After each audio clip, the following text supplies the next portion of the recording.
Where is the warrant? I have my hand here. You obstructed. You obstructed. I was like, let's go. See the warrant. Put him in custody. No. Take him in. Hello. Hi, Since you have no authority to arrest U.S. citizens, where are you taking me? And with what authority? Why are you arresting? And with what authority? And where are you? Step back, guys. Step back, please. I'm not obstructing at all. I'm just here to help. This was from June 5th, 2025, where Brad Lander explained, I'm going to show you this clip where he was beginning to do these observations, where he said, "Why did ICE arrest a sitting NYC comptroller in the middle of a courtroom? Was it legal? Or was it an abuse of power designed to silence dissent?" Stick around as we reveal the shocking details of Brad Lander's chaotic arrest and what it says about the state of democracy today. Before we move on, I'd like to ask you a small favor. If you appreciate this content, please take a second to like this video and subscribe to the channel. Over 98% of you watch the videos without subscribing. It costs you nothing, but it makes a huge difference to us. So, did you click the subscribe button? Great, thank you so much. Now, back to the video. Imagine this. Masked agents barging into a courtroom like they're starring in some low-budget crime thriller. Cameras flash, people shout, and within minutes, chaos floods the room. Sounds like the plot of a Netflix show, right? But nope, this 100% happened. Welcome to Manhattan, June 2025, where a routine day at the immigration courthouse spiraled into something you'd expect to see in the next Mission Impossible movie. Let's rewind to how this mess even began. Brad Lander, the New York City comptroller, wasn't even there for a fight. He was simply observing a case, supporting immigrant advocacy work like he's done for years. This is the guy who's made it a personal mission to stand against ICE's more, let's say, creative enforcement strategies. So, naturally, he ends up on their radar. But no one expected what happened next. In the middle of the courtroom, ICE agents, decked out in ski masks like they were about to rob a bank, storm in. No warrant in hand, no respect for the process. They grab Lander, a sitting public official, and try to haul him away like a common criminal. Let that sink in for a second.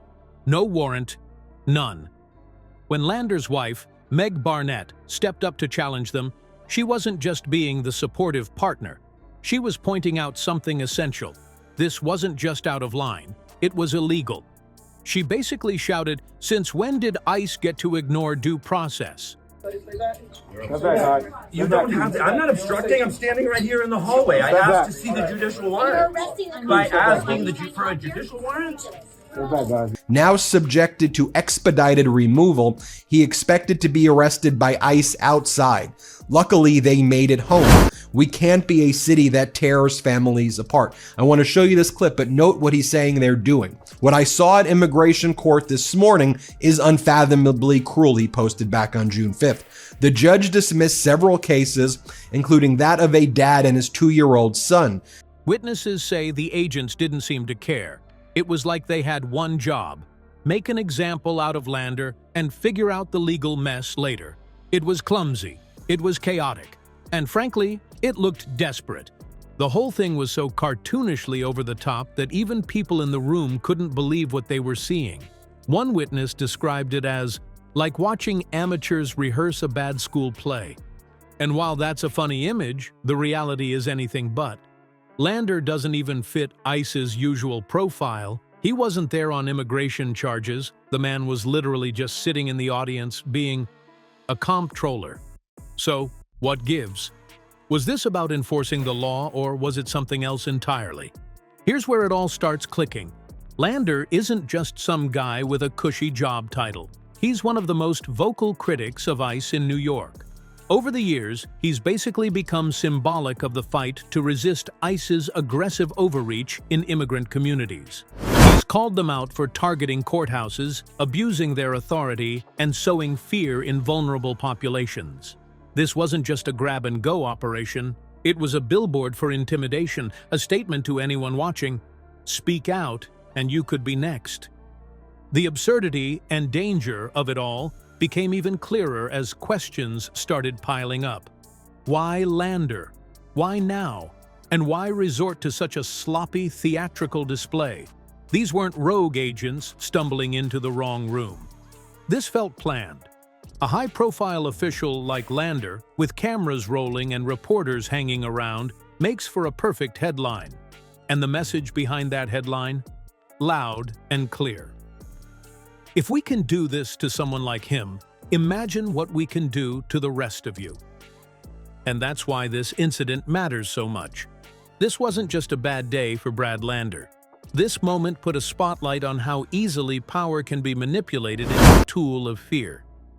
The people ICE usually goes after, undocumented immigrants, don't have Lander's platform or public support.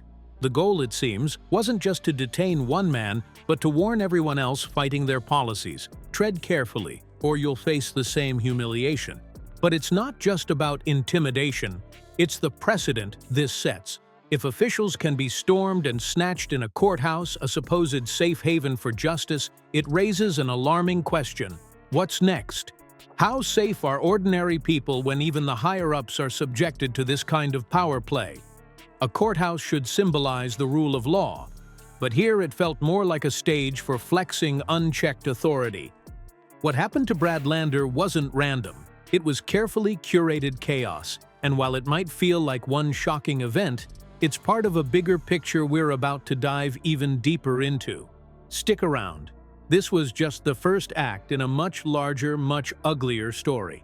Because if ICE is comfortable pulling this stunt on someone like Lander, just wait until you hear about the lengths they've gone to with people who don't have the same spotlight. Why does ICE seem more like a shadowy secret police force than a law enforcement agency? That's the unsettling question, especially when you look at the patterns behind how they operate. One of their favorite tricks?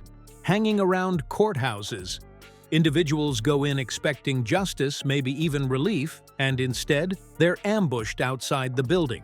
Imagine being cleared of charges by a judge only to walk out right into ICE's custody. This isn't just an occasional mishap. It's a deliberate strategy, and it's working exactly how they want. Immigrants now feel too scared to even enter courtrooms, even if they're there to fight for their rights. Think about that. The place that's supposed to provide legal protection has now been flipped into enemy territory for some of the most vulnerable people. This tactic does more than just scare those directly involved. It sends shockwaves through entire communities. Take the case of Dylan Contreras, a high schooler in New York City. He wasn't on some major crime spree, he was just a teenager trying to stay in the country legally. But ICE had other ideas. They tricked him into signing paperwork that fast-tracked his expedited removal, cutting off any chance he had of challenging his deportation. Let that sink in for a second. An organization backed by the federal government manipulated a kid into giving up his rights. You don't have the authority to arrest U.S. citizens asking for a judicial warrant. Stay back. Go too. Stay back. No, ma'am, for your own safety. For your own safety. I'm safe. Step back. Step back. You don't have authority. You don't have authority to arrest U.S. citizens. Sir, You don't have the authority to arrest U.S. citizens. Had frequently been at that courthouse to offer help to immigrants, to observe the proceedings, to make sure due process was being followed. As you heard there, Brad Lander was saying, If they can do that to a teenager, what does that say about the lengths they'll go to? It isn't about fairness or justice, it's about showing who's in charge. The more you dig into their practices, the more this pattern becomes alarmingly clear. Senator Padilla's data paints a damning picture. Most immigrants ICE detains don't even have prior criminal convictions. These people aren't serial offenders threatening public safety. They're more often just regular folks trying to make ends meet, navigating a system stacked against them. So what's the real motive here? It doesn't look like the goal is safety. It looks like something else entirely. A power move, control, intimidation. Not everyone sees it that way, though. There are plenty of people who'll say, hey, ICE is just doing their job. Okay, sure, but at what cost? Critics like Zoran Madan Mani aren't holding back, calling their actions fascism. It's a strong word, but when you see how they target vulnerable groups without any semblance of discretion, it doesn't feel so far off. Even public figures like Greg Casar are outraged. He called Brad Lander's arrest outrageous, and honestly, that's putting it mildly. Speaking of Lander, his situation really drives home this bigger issue. Let's be real. ICE wasn't after him because they suddenly thought he was an undocumented immigrant. His arrest had nothing to do with law enforcement and everything to do with shutting him up. Lander has been a thorn in their side for years, calling out their courthouse tactics, blasting their abuse of power, and advocating for immigrant rights. Targeting him wasn't just some random operation.